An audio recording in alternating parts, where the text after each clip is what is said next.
All righty, we're coming to you live here from Austin, Texas, and Edina, Minnesota, just outside the Twin Cities or outside Minneapolis. I'm here with Donnie Berkholz. How are you doing, Donnie? I'm doing pretty well on this fine winter day here in Minnesota. How about you? Yeah, no, what is it here? It's like 56. That's kind of cold for us. It's probably not 56 there. What is it there? It's below freezing, so it's 27 Fahrenheit. Okay. Well, there you go. Um, so last time So we t-shirt met, weather, in other words, yeah, right? well, I can tell. What is that T-shirt? This is a DevOps Days Minneapolis t-shirt. We've always got Oh, very custom cool. artwork from one of our co-organizers' siblings.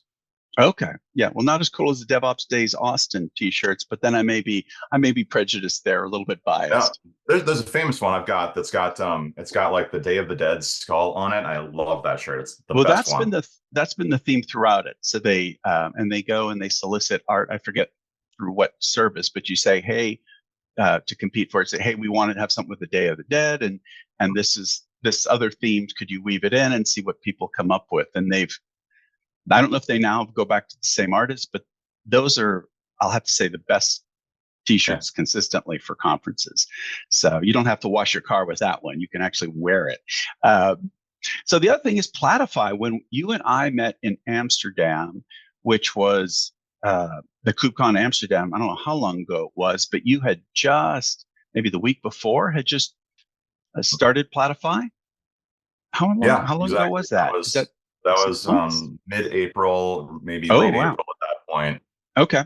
So that was like I had just filed the business paperwork, gotten all the stuff in place, put my website up. I was, in fact, not even planning to launch it at that event, but then I had a conversation with Was it Alex Williams of Alex? the New Yeah. Stack, Hmm. yeah, over at the Cloud Native Rejects conference, which is the weekend before KubeCon. And he said, "Oh, well, hey, if you're doing this now, I can help you amplify it because we're here in person together." So, like, yep, you got to seize the opportunity when you got it. So, Yeah. threw it out there. Then it's never bad to go a little bit sooner than a little bit later with, I think, new stuff and start getting that feedback early on. So, yeah, it's been 8, 9 months now. Right, we're December, and that's April. So, well, 7 months, I guess. Man, Yeah. time flies. So And how yeah, is it takes a long how is time to it get stuff going? started. And I was going to say, how is what you thought you'd be doing and compared to what you're now thinking, or is it pretty much what you wanted to do? What you're focusing on is what you're focusing on, or have you pivoted, or how is that has gone as you've started up? I think, and every startup, and I'm going more after a bootstrapping approach here than a venture funded approach, but every single startup, it's all about how do you learn, how do you iterate, right? And so Right. in my case, I haven't changed my focus, but what I've changed is like the product offering itself, the packaging, the pricing, and then the level of emphasis of how do I actually market this and get it out there and build that awareness that, hey, a lot of people know Donnie because he's been around in tech for a while, but they don't know what he's doing now Yeah. and whether they should care and why they should reach out and learn more about it. And so, like, for example, I thought early on, I was like, all right, I have this hypothesis, which is we can do shadow IT for the industry analyst business, Mm. right? We can kind of go bottoms up, do that same kind of stuff that we've worked on with developers and DevOps and technologists for many years, and apply that here, right? Build up like a freemium sort of newsletter model, build up this Hmm. self-service. People just come in, they show up, they book an hour consulting and do that. And what I've learned is a couple of things. One is um, the reminder that product-led growth is a slow roll, right? It takes a Hmm. long time to build up that momentum until it feels like an overnight success, maybe Yes. years later. Yeah. And the second one was the self-service offerings have actually been much more useful, not as sustainable offerings in their own right, but Hmm. as trust building exercises for people who are going to sign up for something bigger.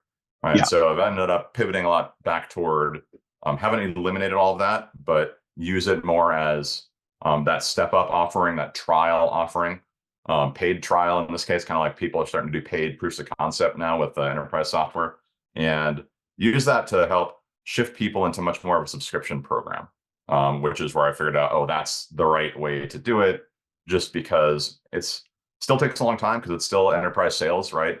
I'm selling to these large companies. They take time to generate their budgets and their fiscal years and all those sorts of things. But it's a lot easier to sustain, right? You get a handful of those and you're in a pretty reasonable spot. Yeah, and as you say, it takes a while to become an overnight success. It's starting a new business, whatever it may be, consulting or product or whatnot. Um, you have to just get that credibility up, particularly if you're selling yourself and your knowledge. Um, that's it's harder. It's less tangible as opposed to saying, "Here's the product. Here's how it works." But there are a lot of similarities. So you've been conference hopping as one would expect, and you talked. You just said that you'd been at KubeCon, Monktoberfest held by Red Monk, and then at Amazon's big event. So I'd be interested in your thoughts from those. Compare, contrast what you saw, what you'd like to tell our listeners to keep their eye on, what's got you excited. And also, the other thing too is, what did you see really that's overhyped, that's not going where it's supposed to go, or um, it's not going to make it now, if ever. So there's a lot of things. So I'll let you freestyle from here, and I'll interrupt with questions. Sounds good. Yeah, I think my philosophy on conferences is there's two kinds you should go to if you're selling things. There's only one kind that you really might want to go to if you're attending things and learning. Right? If you're selling things, there's conferences you have to be at, right? Right. Like you can't be a software vendor selling to technical people and not show up at the Amazon conference, because the whole industry feels like it's there. There were close to 70,000 people from the numbers I heard there this year, which is crazy, right? That's, I think, as big as it ever was before COVID hit. So conferences, at least some of the big headliners, are definitely back in a way that they haven't been back Dell's for had even a the last presence couple of years. there, and as well as this year. Like you said, it's one of those you can't miss type of things. Exactly. Yeah. The Dell had a huge booth, right? It had the podcast studio set up in there, right? Lots going on. And so, if you're there and you're on the software vendor side, you have to be there just to be visible and to get your brand out there and to show your credibility, right? And also, I know a lot of companies even generate their entire next year of leads coming out of that booth at that one event. They keep working those over the course of the next year, right? It's crazy, right? And as an attendee, if you're showing up to learn, the challenge with conferences that large is scaling the logistics, scaling the venue. It becomes really challenging, right? They're up and down the entire Las Vegas Strip. They were in at least 4 different venues this year, maybe even more than that, depending on some of these sort of offshoot events. And so, if you're thinking, I want to go to a session up at the Venetian, which is the north end of the Strip, and then I want to go to the next session, but that's down in Mandalay or the MGM. That's at the other end of the Las Vegas Strip, right? To get there, you got to set aside a good hour of time, right? To go catch the shuttle, get down there. You got to show up early, even if you booked the time, because if you don't show up in time, they let the waitlisted people in who are just kind of hanging out outside the room, right? And you might lose your spot, right? So every hour you're losing an hour that you could have been in a session if you were at an event that was a little bit smaller. And so listen for me, to podcasts while you're going around. Exactly, right? You got to find a way, just like you're on a long commute somewhere, riding the train back and forth. So it's really challenging, these large events, to attend them with the desire to learn, just because it's so overwhelming. So for people who want to learn, I really prefer the smaller events, which is where I'll compare and contrast, the Amazon size event to a KubeCon, which is in the area of, I'll call it 10,000 plus or minus 2,000, depending on the event size. Still very large, but relatively manageable, right? You're spending maybe 10 minutes walking around between talks instead of an hour going back and forth. You can typically get into almost everything. You don't have to pre-register. You sort of show up and say, here I am. Let me in the door. So that's still a pretty manageable size for learning. And then you've got the small end of the scale, which is really my favorite. My favorite kind of conferences are conferences that have less than maybe 300 people tops, because you build a shared experience, just like we were talking about with DevOps days. Same thing with the Monktoberfest. There's maybe a couple hundred people there. You're in a single track event, which means everybody you talk to has been in the same sessions. No matter who you run into, you can always sort of have a conversation with them without making it awkward, and without having to have like small talk about the weather or about like what's going on in the economy or whatever else it might be. You can say, hey, we were both just in this session. Like, what did you think of that session? How was it? Here's what I thought was super interesting. And you can have you can jump into the deep meaning right away because you have that shared experience. And, you want to go back to DevOps, that shared empathy, right? Of Oh yeah. understanding of each other and what the experiences you've gone through. How big would DevOps Days Minneapolis be? And I know with Austin, sometimes they wanted to make it a little bigger, sometimes they made it smaller. What would be the general size for DevOps Days Minneapolis? Yeah, the Minneapolis one, as far as I understand, is I think the biggest one in the US and North America. It's like 750 Oh, people or wow. something like that. It's pretty Yeah. large because, Minneapolis has, or the Twin Cities have, I think, number one or number two for the most Fortune 500s in a metro area in the country. It's usually us versus the Boston area. Wow. So there's a lot of enterprise people trying to get up to speed with what's going on in technology. A lot of them don't have travel budgets, right? They don't have the Yeah. ability to go hop on a plane and go fly across the country. And those DevOps Days events are at a very affordable price point, so that even if people Yeah. can't get their company to pay, even if they can get the time from their company, just to say, hey, spend a couple of days, go do this. It doesn't cost us $1. And you can go spend your, $250 or whatever the rate might be to go Hmm. spend a couple of days learning about what's going on out there. Cool. So then from these events, what did you learn? What was hot and what's not? Yeah. What were people wearing there? What's the What are people latest? wearing? Oh, what are the fashion trends? Yeah, Yeah, what exactly. designer clothing options were there? I'm sure there were some. I'm definitely not a fashionista. I'm more of a tech t-shirt person. Yes. Too much of a stereotype on that front. Although I go non-tech on the weekends, though. I wear other Oh, t-shirts. Yes, on the interesting. weekends, There you I'll go. typically wear t-shirts that look more like my hat, right? Places Okay. I've been that I like. Okay. And so, if we think about, what's going on out there, I mean, Monktoberfest is always kind of an outlier among events because it's not about the news, right? It's about the intersection of social and technology. And so you go there to hear things that you just don't hear anywhere else. You go there to hear things that might change the way you think rather than change the way you do your job the next day.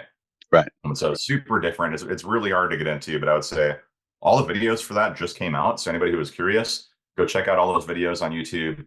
Super interesting stuff. There were a handful that were truly exceptional. I think the one by Emily Freeman this year was amazing. And so if you were just going to pick one, go look up her talk, listen to it. It might even change your life. That kind of thing. I don't want to There spoil it were, for anybody, I've but gone a few times and it's really these feed your head kind of talks that really get you thinking. Um, and October in Maine is beautiful. Particularly, you land in Boston, you do the drive up. It's a great time to be there. Now, if they'd held it in January, I probably wouldn't have as much attendees, but October right. is a good time. October's a good time. Yeah. You get there and there's I think there's some leaves left on the trees that time of year up in New Yeah. England. You go on a boat ride, which fun, and you get to see the area a little bit, but you also just get everybody in a room to get to know each other a little bit before the event even starts. And you're all there intentionally, right? There's only a couple hundred people. You're flying to a place where not a lot of people go to for conferences. And so you're making a very intentional decision. Everybody's very invested in that experience, which is great. In the So Portland Public Library too, if I remember, if they're still holding it there. they scaled a little bit beyond that, partially to do with number of attendees. Because I remember I used to go many years ago. I used to be at Red Monk, and it would only seat maybe 65, 75 people. And so the experience of somebody trying to buy a ticket was, let's see, all the sponsors got tickets, all the speakers got tickets, and it felt like there was like 15 left for everybody Right. else to buy. Right? It was really tough to get in, and they'd always sell out on the first day. This year, and I think last year as well, but I didn't go. It's gotten a lot better. They moved to a larger venue, Okay. partially to be able to provide more space and better ventilation, be able to keep the doors open, but also created room for it to scale up to, I'll guess, about 175 people or so. And it probably could have had a few more, but I think they called it sold out. Oh yeah, Mhm. it was a lot. It was a great experience, but completely end of the spectrum, right? Tiny conference, which is, like I said, my favorite kind. You get to know everybody. Hallway track is where it's at every conference, in my opinion, right? It's just talking to the people who are there, learning the stories that maybe they'll be talking about at a conference in a year, but they're Mhm. doing right now, right? They're just Right. in the train at that moment, learning, experiencing, iterating, which is a lot of times the fun part of what happens. And the part where if you're trying to keep up where innovation is happening today, like the conference helps you catch up from the talks. But if you want to be where it is right now, you have to have the conversations too. Yeah. So KubeCon, so we'll start with that. What were your takeaways? What surprised you? What underwhelmed you? what impressed you? Yeah, I think KubeCon, is a big event. And so I've been at the last handful of KubeCons. I was at Amsterdam in the spring. I was at Detroit last fall, at Chicago this fall. And then I was even at LA the fall before that, which was a very weird one at that point. It's still very, mid-COVID, wearing masks, spaced Mm-hmm. out. So going back to this one, the trend happening right now, I think, is that it's mostly about one of maturing the ecosystem and maturing the adoption. It's not about blowing everybody's minds with all the new features and everything right now. Maybe we'll see that pivot back around as we start to see generative AI really come into cloud native applications rather than be standalone. Right Mm-hmm. now, those two things seem to be fairly separate in nature. And so, you go there. When I say maturing, what do I see, right? I'll show up and I'll see a lot more companies that aren't maybe Kubernetes distributions, but that are security companies, right? Mm-hmm. Which means enterprises are trying to adopt it. They're running into these security challenges. They need a way to secure it. They need a way to figure out their supply chain. That seems to be continuing to grow in popularity and maybe now becoming more real than I think it was even a year ago, which is very interesting. There's a lot continuing to happen with platform engineering and internal developer platforms, internal developer portals. There's enough happening now where I think that term is the IDP term is generating a lot of confusion in the market, which is a good thing because it means people have heard of it and they're thinking about it. But it's a bad thing because all the vendors have a different definition of what it means Yes. that's applied to whatever they've got to sell, typically, right? That's how that works. And so, if you're backstage, the P in IDP might be standing more for portal. But Right. if you're like a Humanitech or something, it stands more for platform, and you're pushing on the platform and the flexibility angle, right? The same way that a GitLab or somebody else might be. And A so, common vernacular is so important, and it's rare that the Venn diagram is one on top of the other. It's usually that it's more like this, and it just with new technology it makes it tough. And I think in tech there's a lot of that where you say SRE, I say SRE, but you describe it, and I say no, that's not what an SRE is. That's what this is. Um, but yeah. so that was happening. The other thing, like I said, is kind of bubbling up along the side. It was at KubeCon, but not really applied to Kubernetes. Was a number of new startups building upon generative AI. Mm-hmm. A handful of them started to stand out, doing things that all make sense when you think about it, right? There were some that were generating unit tests automatically. There were some that were doing refactoring for you, generating your documentation from your code or your requirements, doing automated code review, doing chat ops workflows. All those things are starting to pop up as potential for AI powered things. Every one of them you think, oh yeah, like you're transforming one thing into another thing, trying to retain the material and transform it in a new form, which is something where generative AI is super strong. LLMs are great at that. And so those all made sense. No big surprises there. The And yet other you're saying thing, not a lot of integration yet, though, from those into the ecosystem were the ones you saw. yeah, I would say that they weren't necessarily applied directly to Kubernetes. They were also at KubeCon because we think this group of developers and engineers and platform engineers might benefit from it, rather than we're really applying this to how you would operate a Kubernetes environment or run your cloud native application. It was just more sort of SDLC kind of effect. Yeah. Okay. So that was, and I think maybe one last thing stood out from KubeCon, which is more maybe an early trend toward like portable backends, Hmm. right? Which I'll say in a few different ways, right? We've been talking a lot about WebAssembly over the last couple of years. Like, will it become real? Will it really grow in adoption or not? But we're seeing, there's a couple of good examples of companies in that space. There's Fermyon and Cosmonic, both of them pushing more toward standardized backends, right? Where you can Hmm. say, hey, give me a Postgres database and don't tell me whether it's the development instance or the production instance or whatever it is. Let somebody else take care of that problem for me, right? My platform engineering team will manage that. But just give me a Postgres and don't make me think about it, which, is that kind of portable backend idea, right? And there was another new announcement that came out. I think it was at KubeCon as well, of this new Microsoft open source project called Radius, Hmm. right? Mark Russinovich was up there talking about it.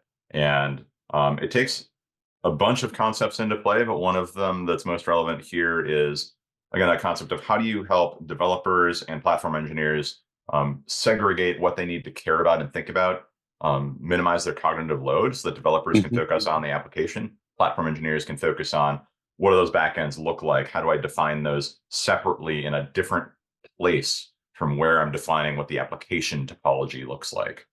So that was pretty interesting. And then the third one, which people are probably a little bit more familiar with, is Unbound on the crossplane, right? That sort of developer plane where you can get more cloud services accessible from inside of Kubernetes, but also do it in a way such that it's portable across cloud providers.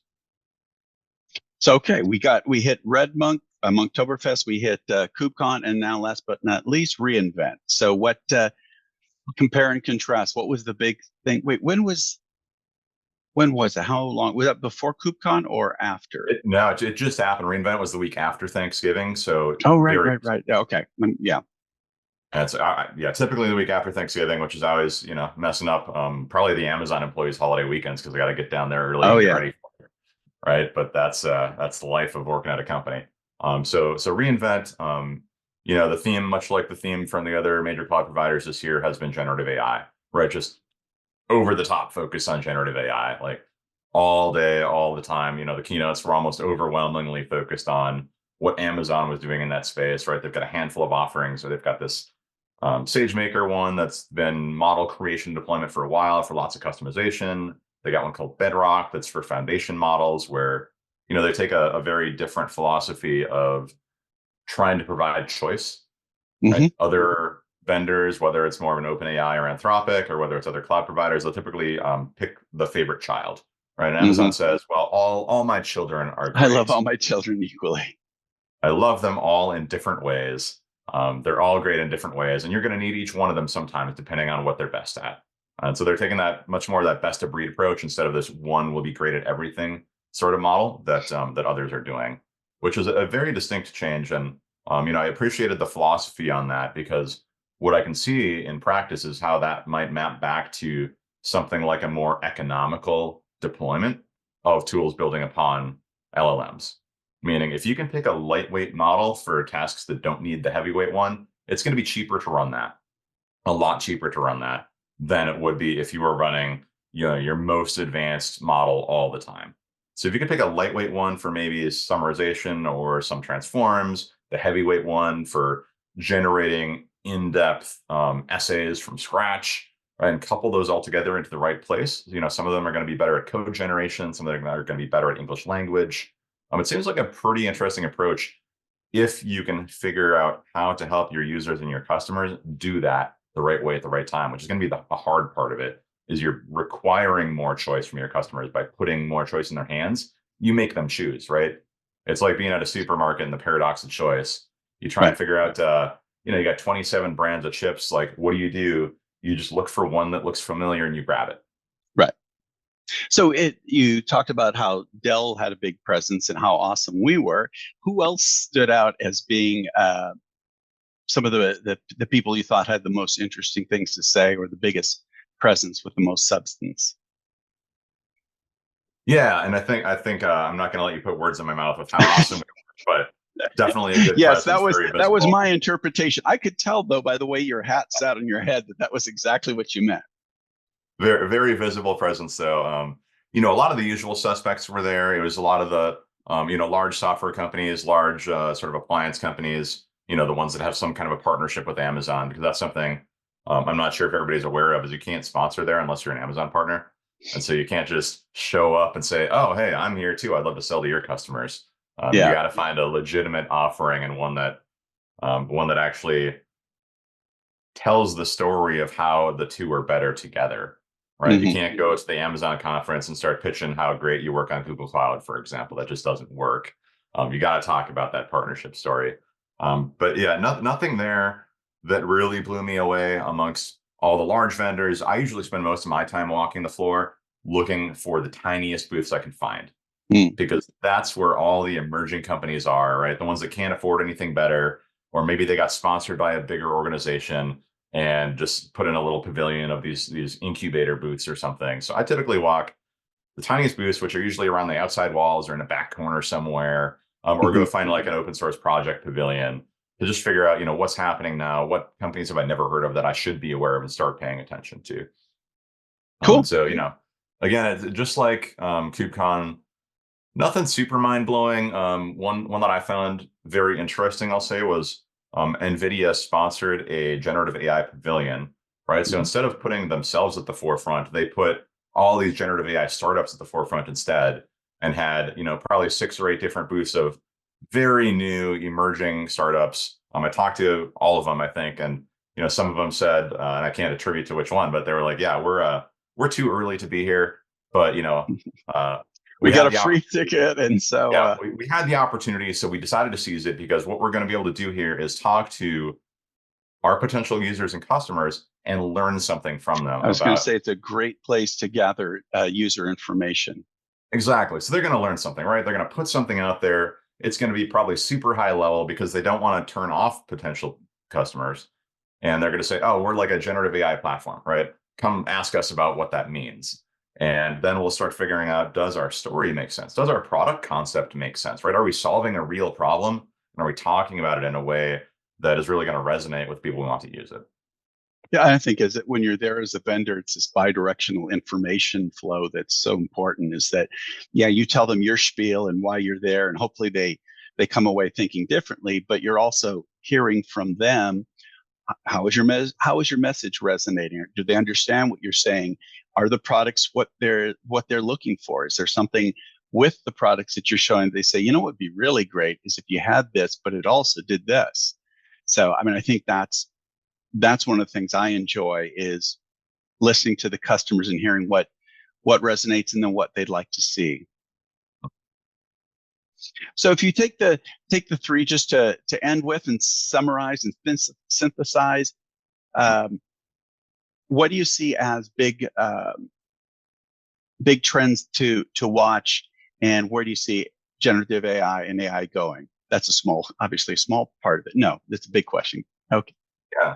No, I think, we talked about 3 main trends here. We talked about platform engineering, and sort of what that means, the growing awareness and adoption of that. We talked about this emerging trend of portable backends and people looking Hmm. for that portability either across different environments within the same cloud or maybe even across clouds or between cloud and on-prem. And then we talked about generative AI. I Hmm. think I'll focus on Gen AI to think about, what's coming next, right? Whereas what I see and what I expect over the next year is a couple things. One is, the maturing of some of the existing use cases that we've identified, right? And so focusing on those developer use cases, things like, test generation. One of the things I think is really going to change is going to be what I've already seen in sales and marketing, which is the role of the creator is shifting. Hmm. The developer used to be the creator. They own sole ownership over the creation, the writing of the code. But what I've seen in other places and what's starting to happen with software development too is they're shifting from the creator in the middle of that flow to more of the creative director and the Hmm. editor or reviewer. And so instead, they sit at the beginning and the end of that flow. And in the middle of that flow is going to be effectively an automated junior developer, right? Who's doing their best job with you pairing with them as a senior developer, helping them understand where do I go, providing that iterative review while you're still in the flow because it's generating code almost instantly. And so you can look at that code and say, nope, that sucks. Use this algorithm instead, right? Hmm. And I didn't like this part. Just pivot these changes a little bit. And it can make those edits faster than any human can. And so that's what I see as a long-term shift and one that's going to start happening more in 24 is that move from developer as creator to developer as creative director and iterative reviewer. Interesting. Very cool. Well, a pleasure as always, Donnie Berkholz. Well, let's see. We talked at KubeCon, and finally we have your KubeCon from Amsterdam out now. I'll have to send you a link. We were just getting our whole process together, and it took us a while, but we've got all those edited now from Amsterdam out, and this will be a much faster turnaround because we're getting our act together. But thank you so much for joining, and I'd be interested in checking in with you in about 6 months to see what you're thinking and what you're seeing at that point. Sounds great. By then, I'll have been at FOSDEM, Oh, and cool. Hopefully Monkey Graph, that's happening. I think it might be happening, and Config Management Camp, which is where my trip to Europe is planned in just a couple months. Très bien. That's where KubeCon is going to be next year, France. So probably, are you going to be going there? Paris in April? Still TBD. That's a little ways out yet. Okay. Alrighty, sir. Take care and have I was going to say great weekend, but we're at the beginning of the week. I don't even know what day it is, but the holidays are coming up. So happy holidays. Yep. Happy holidays to you too. And to everybody listening. Take care.